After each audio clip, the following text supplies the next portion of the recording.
In a peaceful valley stood a small farming village.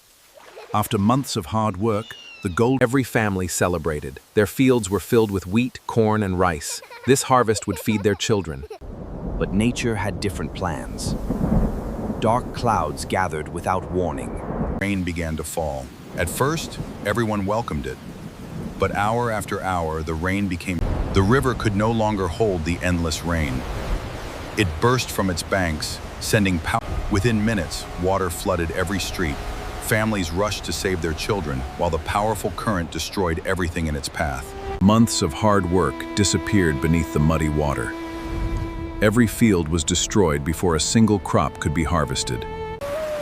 Rahim stood silently as the flood swallowed his life's work. Every grain of wheat represented hope, and That night, the villagers could only watch from higher ground. Their homes, animals, and crops vanished beneath. Yet even after losing everything, the villagers refused to give up.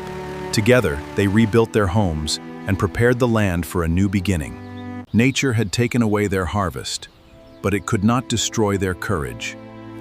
From the same soil, new life began to grow once again.